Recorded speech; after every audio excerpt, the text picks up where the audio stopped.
kenapa oli harus diganti secara rutin. Apa yang terjadi kalau kita nekat tidak mengganti oli mesin? Video ini akan jadi jawabannya. Untuk memahami semua ini, kita awali dengan memahami tugas oli di dalam mesin. Jadi mesin itu kan isinya piston yang gerak naik turun di dalam silinder. Sebenarnya, piston itu punya celah dengan silinder.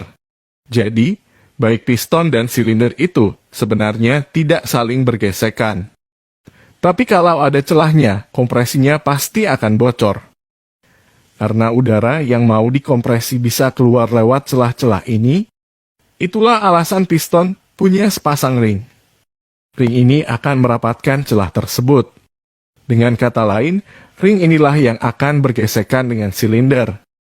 Baik ring piston dengan silinder sama-sama terbuat dari besi. Yang mana kita tahu, kalau besi ketemu besi, pasti gesekannya bisa keluar api. Di sini, oli berperan sebagai penengah.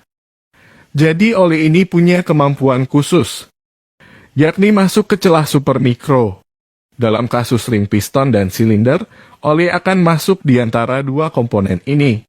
Sehingga, meski kita melihat ring dan silinder itu bergesekan, tapi nyatanya ada lapisan oli tipis di tengah-tengahnya. Itulah yang membuat ring piston bisa bergerak naik turun dengan licin tanpa menimbulkan gesekan.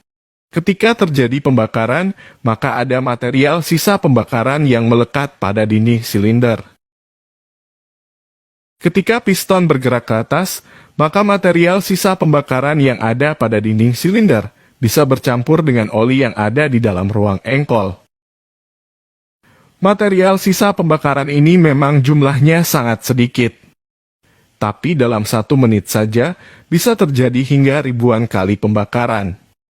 Jadi kalau diakumulasi dalam jangka panjang, material sisa pembakaran ini bisa mengubah warna oli jadi lebih hitam. Jadi warna hitam pada oli itu disebabkan karena oli terkontaminasi oleh material sisa pembakaran. Dan ini normal.